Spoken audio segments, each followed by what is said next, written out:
जय माता दी। इस बार शारदीय नवरात्रि की शुरुआत गुरुवार के दिन से हो रही है। ऐसे में माता रानी का वाहन पालकी होगा। मान्यताओं के अनुसार नवरात्रि की शुरुआत जब गुरुवार के दिन होती है तब मां की सवारी डोली यानी पालकी होती है। ऐसा कहा जाता है कि माता रानी का वाहन पालकी होना अशुभ संकेत देता है। वैसे तो माता रानी का वाहन शेर है, इसलिए माँ दुर्गा को शेरों वाली कहा जाता है, परंतु नवरात्रि में जब माँ दुर्गा धरती पर आती हैं तो उस दिन के हिसाब से उनका वाहन बदल जाता है। और इस बार शारदीय नवरात्रि की शुरुआत सूर्य ग्रहण के साथ में होगी। भले ही यह सूर्य ग्रहण हमारे देश में नहीं दिखाई देगा, फिर भी जो भी भक्त नवरात्रि की पूजा कर रहे हों या उपवास रखना चाहते हों, उन्हें इस दिन व्रत की शुरुआत करने से पहले सुबह उठकर अपने घर की अच्छे से साफ सफाई करके स्वयं भी गंगा जल मिले पानी में स्नान करना चाहिए और पूरे घर में गंगा जल का छिड़काव करना चाहिए।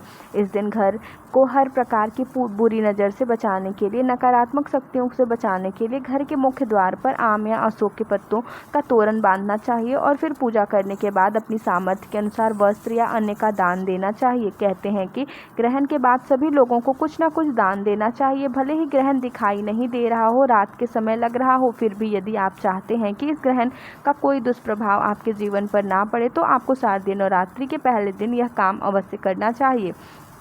चलिए आपको बताते हैं इस बार शारदीय नवरात्रि की शुरुआत कब से हो रही है, कब समाप्त होगी। कलश स्थापना यानी घट स्थापना का शुभ मुहूर्त क्या रहेगा, अष्टमी और नवमी तिथि कब है और कलश विसर्जन और दुर्गा विसर्जन का शुभ मुहूर्त कब रहेगा। साल 2024 में शारदीय नवरात्रि प्रारंभ होगी 3 अक्टूबर गुरुवार से और नवरात्रि का समापन होगा 12 अक्टूबर शनिवार को। ऐसी मान्यता है कि नवरात्रि के इन 9 दिनों में माँ भगवती किसी न किसी रूप में पृथ्वी पर उपस्थित रहती हैं, इसलिए भक्तों को माता की कृपा पाने के लिए सच्चे मन से उनकी पूजा करके अगर संभव हो तो उपवास भी रखने चाहिए। प्रतिपदा तिथि प्रारंभ होगी 2 अक्टूबर बुधवार मध्य रात्रि 12:20 से और प्रतिपदा तिथि समाप्त होगी 3 अक्टूबर गुरुवार मध्य रात्रि 2:58 पर। तिथि समाप्त होगी और नवरात्रि का पहला दिन होगा 3 अक्टूबर गुरुवार को, जिस दिन माँ शैलपुत्री की पूजा के साथ ही कलश स्थापना यानी कि घट स्थापना की जाती है। अब पहले दिन जानिए कलश स्थापना के मुहूर्त के बारे में। अगर कलश स्थापना शुभ मुहूर्त में की जाती है तभी स्थापना का पूर्ण फल प्राप्त होता है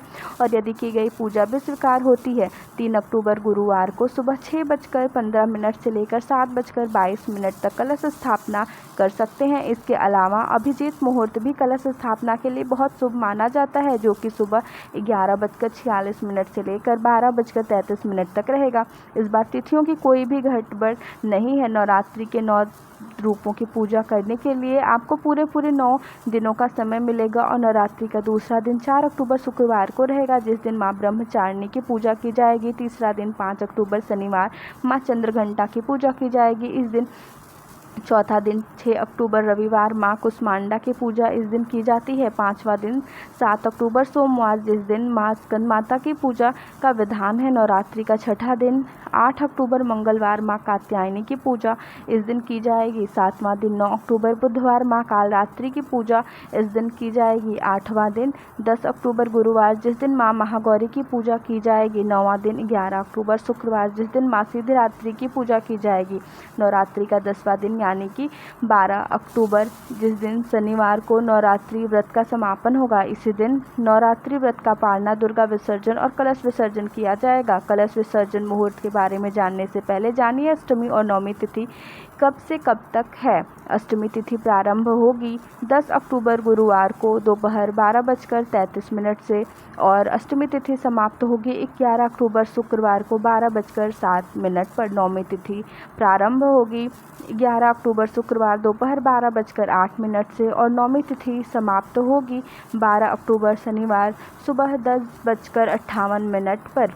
दशमी तिथि, जिसे विजयदशमी के रूप में मनाया जाता है, 12 अक्टूबर शनिवार सुबह 10:59 से प्रारंभ होगी और दशमी तिथि का समापन होगा 13 अक्टूबर रविवार सुबह 9:09 तक। नवरात्रि व्रत में कलश विसर्जन या दुर्गा विसर्जन हमेशा दशमी तिथि को शुभ मुहूर्त में ही करना चाहिए और इस बार कलश विसर्जन का शुभ मुहूर्त है 12 अक्टूबर शनिवार को सुबह 10:59 से लेकर शाम 5 बजे तक विसर्जन होगा। इस दिन शुभ मुहूर्त में अपने 9 दिन तक जो भी पूजा सामग्री जैसे अक्षत, फूल, पुष्प, आम के पल्लव या जल आदि पूजा में प्रयोग किया है उसका विसर्जन आप इस शुभ मुहूर्त में कर सकते हैं।